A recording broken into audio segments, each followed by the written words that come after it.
खबर control news में आपका स्वागत है राजेंद्र जी। सबसे पहला मेरा आपसे ये क्वेश्चन रहेगा सर, इस बार क्या लगता है कांग्रेस कितनी सीट लेके आ रही है दिल्ली के अंदर? देखिए, जहाँ तक कांग्रेस का इस चुनाव से जो आप सवाल किया इस चुनाव के रिगार्डिंग, मैं आपको बताना चाहता हूँ कि दिल्ली के अंदर कांग्रेस बहुत मजबूती के साथ चुनाव लड़ रही है।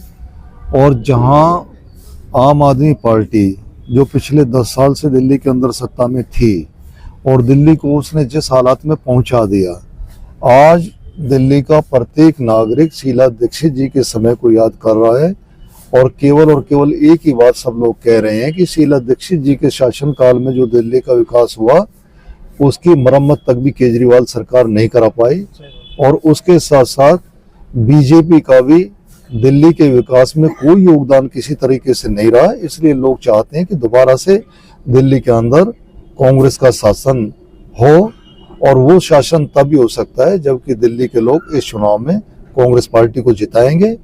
और ये सच्चाई है कि आज दिल्ली के चारों तरफ आप कहीं भी चले जाएं, कांग्रेस को देखेंगे आप बहुत मजबूती से चुनाव मैदान में है और लोग भी कांग्रेस को दोबारा से चाह रहे हैं। वही छतरपुर की बात की जाए तो सर सभी के सभी जो कैंडिडेट तंवर है सर, क्या लगता है वोट बैंक बटेगा सर इस बार? एक ही कम्युनिटी से आते हैं तो उसका कितना असर है? देखिए, आप तो कह रहे हैं कि तंवर है सारे, तंवर के साथ साथ सारे इसी गांव से, असोला फतेहपुर बेरी से ही हैं। गांव भी एक ही है। गांव भी एक ही है, लेकिन उससे कोई फर्क नहीं पड़ता क्योंकि जो मेरे सामने दोनों पार्टियों के उम्मीदवार हैं, अभी तक तो आप खाली तंवर की बात कर रहे थे, मैंने एक गांव की बात कर दी, लेकिन वो दोनों भाई भाई हैं, वो एक ही घर से हैं, एक ही परिवार, और दोनों अपने स्वार्थ के लिए दोनों ने अपने अपने दल बदल लिए। पीछे जिस चुनाव में जो बीजेपी का कैंडिडेट था, आज वो आम आदमी पार्टी का कैंडिडेट है, और जो पीछे कैंडिडेट आम आदमी से था इस वक्त वो भाजपा का उम्मीदवार है। लोग सब देख रहे हैं कि दल बदलुओं का इस चुनाव में पब्लिक के लिए कोई स्थान नहीं है। बहुत बढ़िया। सर, जैसे कि हम छतरपुर की बात करें या मेहरौली विधानसभा की बात करें, दिल्ली का ऐतिहासिक स्थल है और पर्यटन की दृष्टि से कहें या इतिहास की दृष्टि से कहीं ना कहीं इस क्षेत्र की बहुत डेवलपमेंट होनी चाहिए थी, जो आज तक हुई नहीं। जितने भी तमाम नेता है ये सब दरकिनार इन बातों को रखा गया। देखिए, अगर आप दिल्ली की बात करते हैं और मेहरौली क्षेत्र के ऐतिहासिक होने की बात करते हैं तो मैं आपको ये भी बताना चाहता हूँ कि आज जो दिल्ली की पहचान है वो मेहरौली है। सबसे पहले जो दिल्ली होती थी वो मेहरौली का जो एरिया है यही दिल्ली होती थी। जो नई दिल्ली है या इस दिल्ली के बाद जो मेहरौली वाली दिल्ली है, इसके बाद शाहजहानाबाद हुआ, उसके बाद अंग्रेजों के समय में फिर नई दिल्ली बनी, लेकिन जो असली दिल्ली है, जो असली दिल्ली का गढ़ है वो तो यही है, मेहरौली और मेहरौली का सराउंडिंग एरिया। और उसके बावजूद भी आप देख लीजिए, नजरअंदाज इतना कि यहाँ डेवलपमेंट के नाम पर अब तक जितने भी जनप्रतिनिधि हुए हैं उन्होंने जनता का शोषण ही किया, विकास का कोई काम नहीं किया गया। सांसद बने आपके क्षेत्र से, उसके बावजूद भी अगर विकास की बात की जाए तो विकास के नाम पर छतरपुर, मेहरौली, सब तमाम एरिया दिल्ली के बिल्कुल जीरो लेवल पे चले गए। बिल्कुल आप सही कह रहे हैं। यहाँ अगर विकास का काम किया तो केवल कांग्रेस पार्टी के सांसद जब रहे उन्होंने काम किया है। कांग्रेस पार्टी की दिल्ली में सरकार शीला जी की रही है। शीला जी तो सीधे आकर लोगों से पूछती थी, आप बताइए क्या काम आपके इलाके में, और वो तुरंत उस काम को करा देती थी। जो बिल पहले 2 महीने में कांग्रेस के शासनकाल में जनरेट होते थे, अब 1 महीने के 28 दिन में होते हैं जी। यानी 2 महीने में पहले कांग्रेस के समय में एक बार ही मीटर रेंट देना पड़ता था और मीटर चार्ज, और अब उसका 1 महीने में तो 2 बार बिल आ जाते हैं, तो डबल हो गया। और उसके साथ साथ अब तो BSCS के कर्मचारियों की रिटायरमेंट के बाद पेंशन भी कंज्यूमर से ली जा रही है, लोगों से ली जा रही है। और सबसे बड़ा घपला आप देख लीजिए जी, कांग्रेस के शासनकाल में बिजली का मीटर अगर किसी को आवश्यकता पड़ती थी नया लगवाने के लिए तो 1 हफ्ते के अंदर, फार्म भरने के 1 हफ्ते के अंदर अंदर मीटर लग जाया करता था।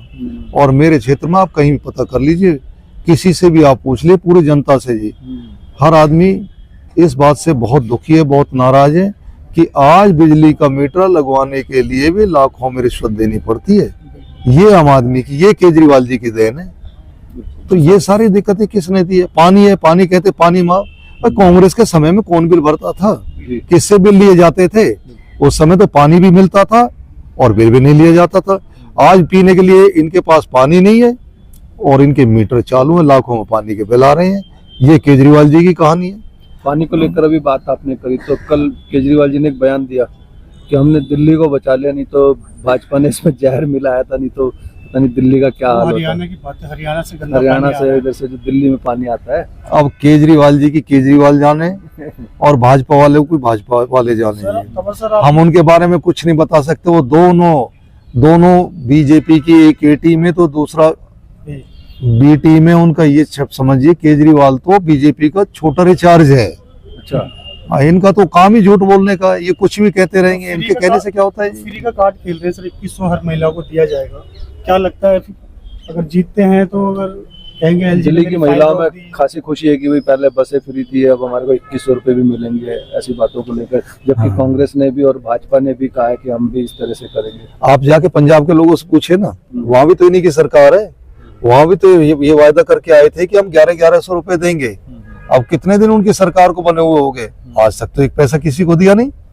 ये झूठ बोलते हैं। और जब इन्होंने ये घोषणा की थी ना, मैं तो आपसे ये कहना चाहता हूं कि उस समय ना तो आचार संहिता लगी थी और दिल्ली में इन्हीं की पार्टी की सत्ता थी, यही खुद सरकार में थे। तो सरकार में होते हुए 2100 तो दूर, मेरा कहना तो ये है कि 2100 में से 100 रुपए दे देते, 2-2 हजार रुपए भले ही अपनी जेब में रख लेते। लोगों को भरोसा तो हो जाता कि हाँ, इनकी मानसिकता साफ है। ये झूठ और झूठ के सिवा और कुछ भी नहीं।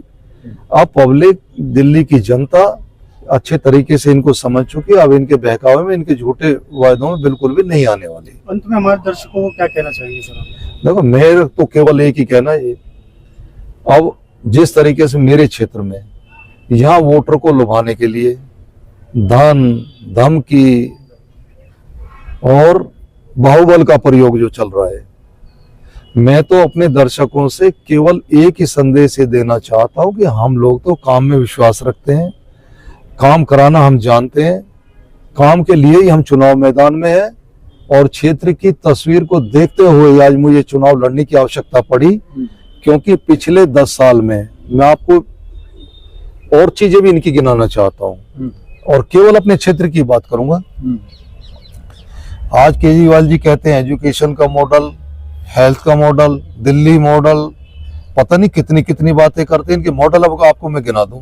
जब श्रीमती शीला दीक्षित जी दिल्ली की मुख्यमंत्री होती थी तो उन्होंने दिल्ली के छतरपुर के अंदर उन्होंने 200 बेड का मल्टी स्पेशलिटी हॉस्पिटल बनाने के लिए जमीन आवंटित कराई। केजरीवाल जी ने आते ही उस पर ऑब्जेक्शन लगा दिया और उस योजना को बंद कर दिया। शीला जी सिंगापुर के सहयोग से हमारे इसी क्षेत्र में जोनापुर के अंदर स्किल डेवलपमेंट यूनिवर्सिटी, जो कि एशिया की सबसे बड़ी यूनिवर्सिटी होती है स्किल डेवलपमेंट, वो लेकर यहाँ आई, बजट भी आवंटित किया, 4 दीवारी हो गई।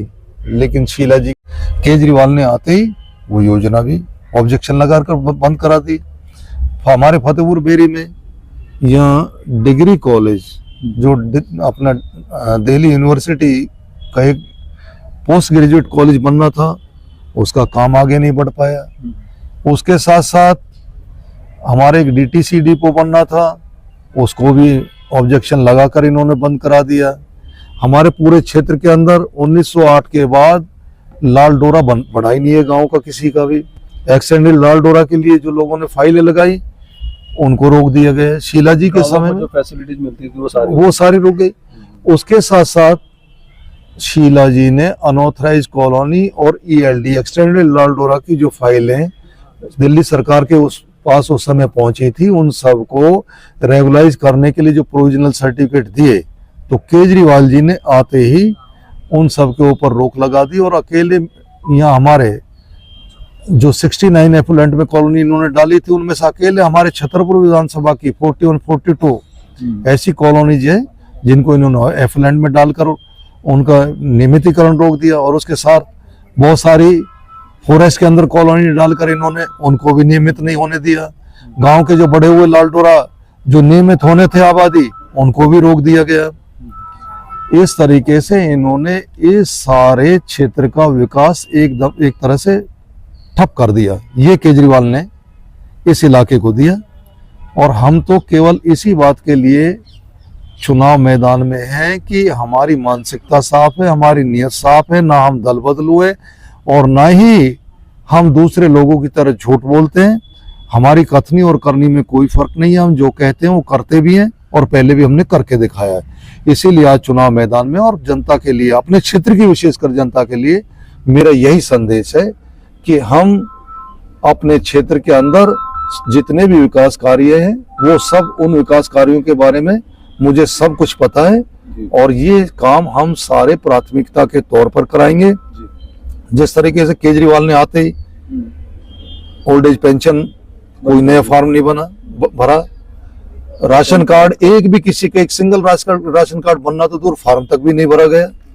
लाडली योजना वो बंद करा दी और जनहित के ऐसे कितनी योजनाएं थी इन्होंने जो बंद करा दी। तो कहीं ये तो फ्री की जो चीजें आज प्राप्त कर रहे हैं जो भी योजना के अंतर्गत, उन लोगों को ये भी सोचना चाहिए कि ये मिल भी रहा है तो कितनी बड़ी योजनाएं जो उनके लिए कारगर होती वो बंद होकर के तब ये मिल रहा है। ये कुछ भी क्या मिल रहा है, कुछ भी नहीं, ये सब भ्रष्टाचार की भेंट चढ़ रहा है जी। मिल रहा है जो मिला पीछे आपने देख लिया।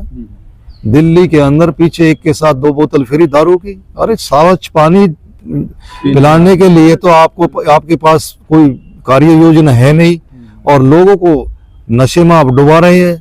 और वो भी भ्रष्टाचार और दारू दोनों का जब डबल नशा हो जाता है ना तो उसी तरीके से उसकी सजा भी भुगतनी पड़ती है। तभी तो जेल जाना पड़ा, मुख्यमंत्री जी को जेल जाना पड़ा, उप मुख्यमंत्री जी को जेल जाना पड़ा, उनके मंत्रियों को जेल जाना पड़ा, कितने एमएलए को जेल जाना पड़ा। और बड़ी बात है कि सभी पैरोल पर हैं लगभग और आगे भी हो सकता है कि जीते ना जीते लेकिन फिर ये अभी तो जमानत पर ही तो हैं, कौन से कोई बरी थोड़े हो गए। अभी जगह जगह इन्होंने एक बड़ा हाईलाइट कर रखा है, एक पोस्टर है, बैनर, होर्डिंग लगा रखे हैं इनके लोगों ने, फिर आएंगे केजरीवाल फिर आएंगे केजरीवाल। वही पोस्टर किसी ने उठा के तिहाड़ जेल के सेंट्रल जेल पर लगा दिया।